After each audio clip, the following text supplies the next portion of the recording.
Salut tout le monde, bienvenue à l'émission 1 heure d'ici, votre bulletin d'information locale. Mon nom est Thomas Verrette, je suis votre animateur aujourd'hui et voici vos nouvelles. Caroline Desbiens, réélue dans Beauport, Côte-de-Beaupré, Île-d'Orléans, Charlevoix. La députée bloquiste entame donc un deuxième mandat dans la circonscription. Une soirée de la rentrée sous le signe de la reconnaissance après des derniers mois marqués par la pandémie. Visite sur le chantier du quai de Sainte-Anne-de-Beaupré. Un projet qui avance bien et qui est sur le point d'être réalisé. Et finalement, les élections municipales 2021 à Château-Richer. Caroline Patry-Jonca vise la mairie. Bonne émission tout le monde!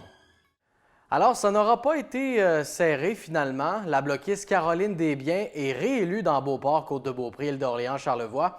Elle a défait sa plus proche rivale conservatrice par près de 3000 voix. Entrevue aujourd'hui avec la résidente de l'Île-aux-Coudes et de Bois-Châtel, qui entame donc un deuxième mandat dans la circonscription. Comment tu te sens au lendemain de cette éclatante victoire? Je me sens heureuse, satisfaite. J'ai l'impression bien humblement d'accueillir l'appréciation de 22 mois de travail acharné dans un contexte de pandémie. Il n'y avait pas de livre d'instruction et pour un député en situation de pandémie. La disponibilisation de nos bureaux, de notre personnel, 7 sur 7, 24 heures, presque 24 heures par jour parfois. Donc, je pense qu'il y a eu de ça énormément. Il y a le fait aussi que je pense qu'on a fait nos preuves au Bloc, qu'on était honnête, on était sincère, puis qu'on travaillait pour le Québec. On l'a démontré plusieurs fois. On a récupéré, évidemment, un certain nombre d'enjeux qui étaient laissés, je dirais, à désirer par le gouvernement fédéral, on les a imposés.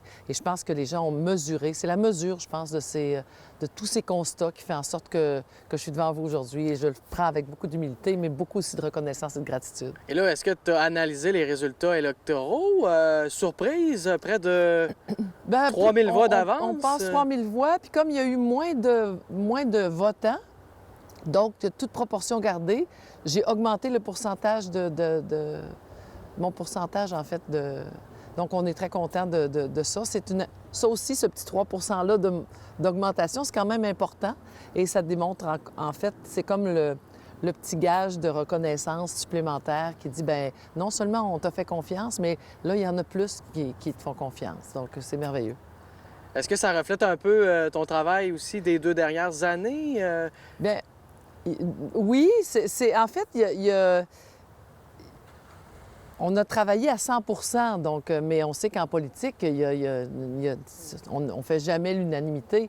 Mais sans faire l'unanimité, je pense que je n'ai pas déçu personne, même les gens qui ne votent pas pour moi. Et ça, pour moi, c'est un gain important. Parce que moi, au lendemain d'une élection, je suis la députée de tout le monde. Et ça, les gens le savent. Il y en a plein qui ont testé la machine. Et non, c'est très heureux. Et je remercie évidemment tous les électeurs, les électrices, parce que un second mandat, c'est comme un peu une consécration de ce que tu as de fait et ce qu'on te donne à faire. Et donc, ça nous donne un peu d'aile, ça nous donne des ailes, ça nous donne un bel élan. On est en poste, on est bien en selle aussi. Donc, il y a un paquet de, tu sais, les petits détails quand tu rentres en poste qu'il faut régler. Là, on n'a pas ça. On est prêt à travailler aujourd'hui, puis on est déjà commencé. On a une réunion de fête ce matin. Donc, ça, c'est un gros avantage, je dirais, pour la suite des choses, pour l'efficacité de notre Mais là, équipe. dis-moi que tu vas prendre un petit peu de temps pour célébrer avec tes proches ou on se remet tout de suite au travail, là? Bien, on va se mettre assez rapidement au travail parce qu'il y a des besoins criants. La rareté de main-d'œuvre, et la rareté de main-d'œuvre touche beaucoup de secteurs.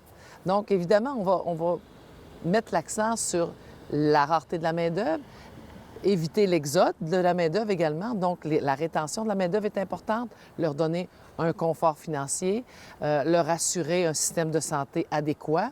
Quand on parle également des aînés, des transferts en santé, c'est des éléments importants parce que les transferts en santé vont solutionner une partie de la main-d'œuvre.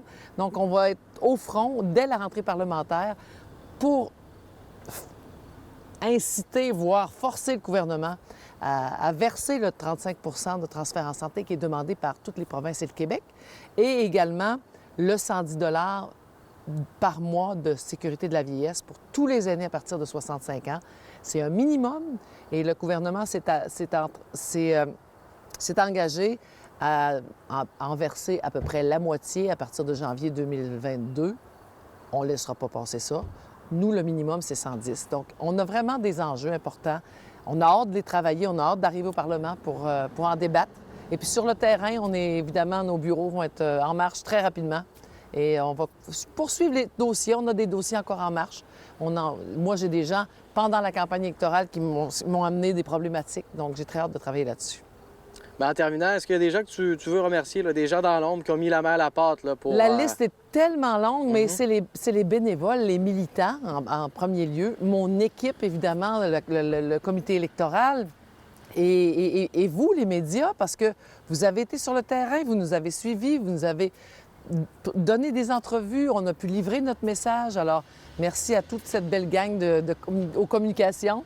Les gens sur le terrain, le chef également, parce que l'équipe au national a été absolument impeccable. Et évidemment, notre chef, Yves-François Blanchet, s'est encore une fois démarqué dans les 3 débats.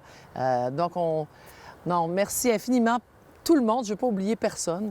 Ce serait délicat de nommer des gens précisément, mais les gens que je remercie, ils le savent, je l'ai déjà fait en personne. Et donc, ce qui me reste à dire à nos électeurs et nos électrices, bien, c'est qu'on est là à partir de demain et qu'on va être là pour vous autres le plus longtemps possible et que c'est avec un grand honneur que je vais le faire. Une dernière question. Quand tu vas repenser à l'élection fédérale de 2021, quel bilan tu vas en faire là, en repensant à tout ça, là? Un bilan Je pense que le pire pour moi, c'est d'avoir vu pendant cette campagne électorale sur le terrain des gens démunis, des gens appauvris par la pandémie et qu'on a dépensé 600 millions pour rien, pour vraiment rien, parce qu'on est exactement, c'est presque un copier-coller. Alors, je vais reprendre la ligne que Yves-François Blanchet a dit hier, tout ça pour ça. Et ces 600 millions-là, j'aurais aimé ça qu'on puisse les utiliser pour pallier la pauvreté, pour aider les gens dans le besoin. Et ça, c'est mon constat le plus triste. Le plus heureux, bien celui que la démocratie existe et que c'est un outil indispensable pour faire valoir ses opinions. Et la population a parlé. Et je l'accueille avec beaucoup, beaucoup de sérénité, de joie et d'engagement.